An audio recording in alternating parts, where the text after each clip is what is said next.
this is Julissa. Thank you so much everybody for coming back to my channel.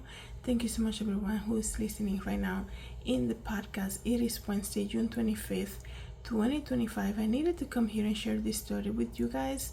Something really tragic that happened in Minneapolis. But before I continue, I want to say thank you so much to everybody, like I said, who is listening using Spotify. Don't forget to follow me on Spotify, and that way every time I make a new episode you get a notification. And thank you so much everyone, of course, who's watching this video right now on YouTube. Thank you so much for being here. So you guys know I always come here and tell you anything can happen, your life can change at any moment. This time though, it happened to an 11-year-old boy, which is very sad. Okay, so let me just read to you guys what happened here.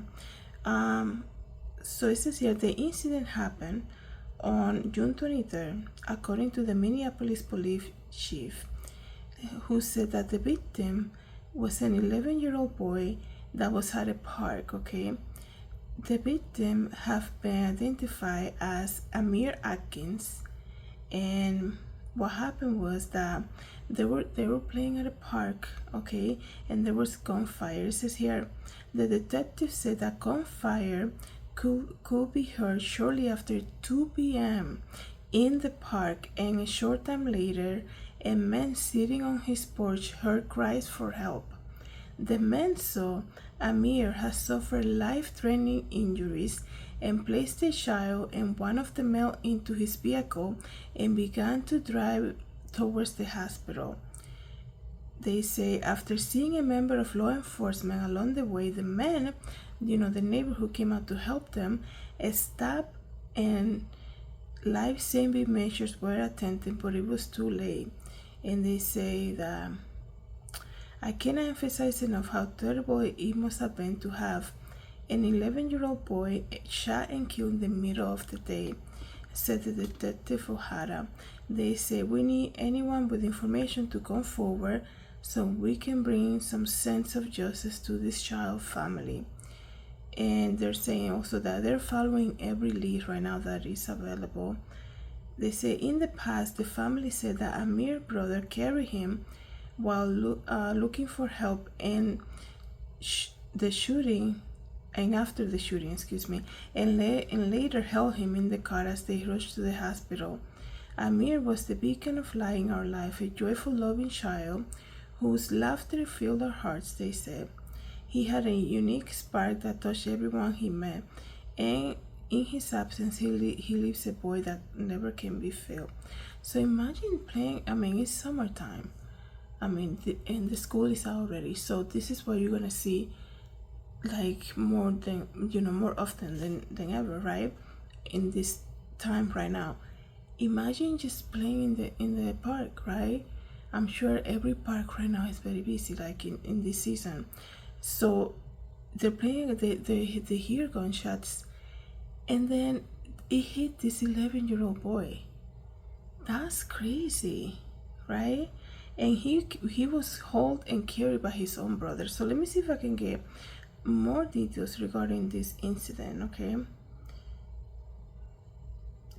they say authorities believe the shooting is related to vehicles that were driving around the park at the time, like probably gang related, right? Like, get away from the parks. Putting innocent people in the way. Don't do this at all, right, to begin with, but like, don't you see like the park is filled with kids? My goodness. And now nobody's talking, like they're not saying, nobody's coming forward to say, these are the people who did it. Let me just see if I can get more information.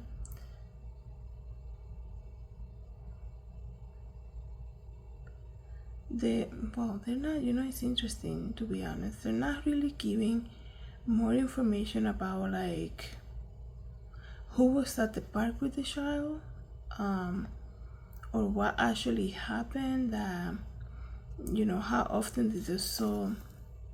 That's what I'm trying to figure out, like how often did they see these cars driving around, because once you see a car once or twice, there's something's up, right?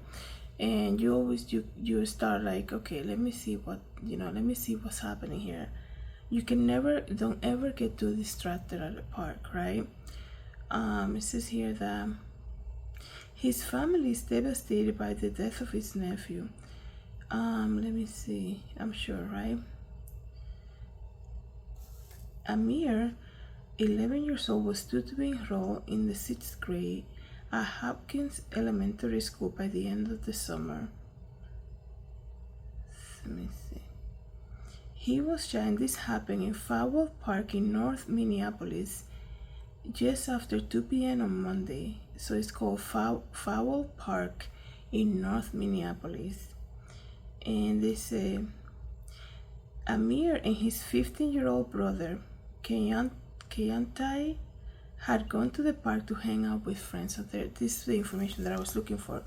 So he was there at the park with his older brother, right? Imagine how terrifying this is.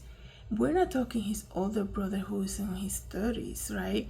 His 15-year-old older brother was the one who helped carry him, Amir, who was only 11, carry him, right, to this neighbor's car and drive him in his, got in the car holding his brother, and they were driving to the hospital, right?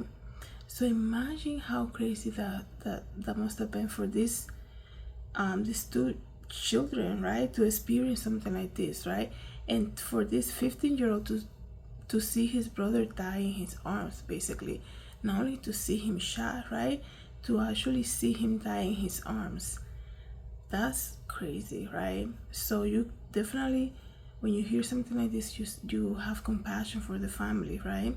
It's so crazy, so traumatizing. I'm sure it was probably very scary to be in a park. Not only that, but like, it tells you how responsible the 15-year-old was, that he immediately was like, where's my little brother, right?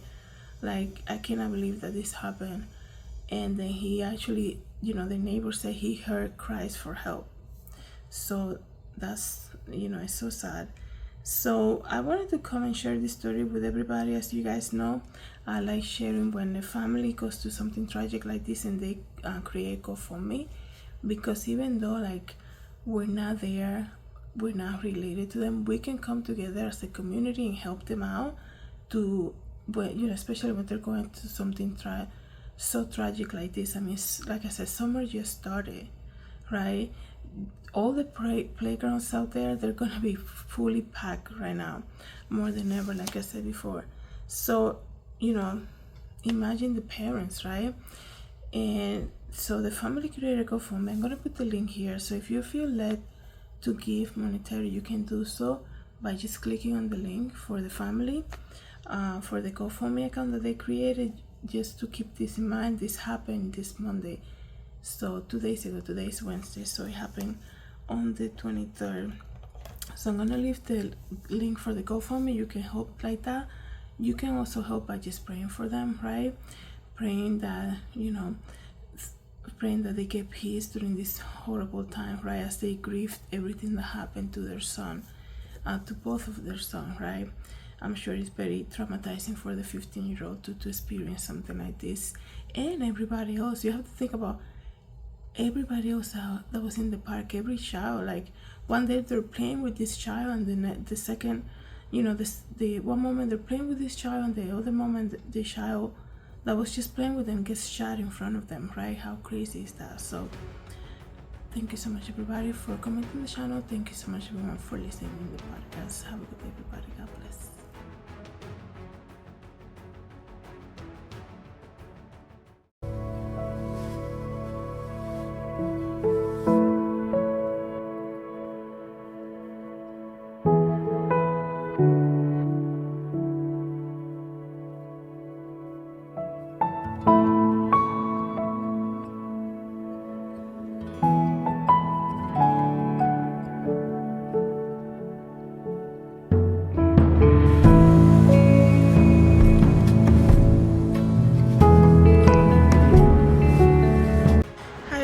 This is Julissa. Thank you so much for coming to my YouTube channel.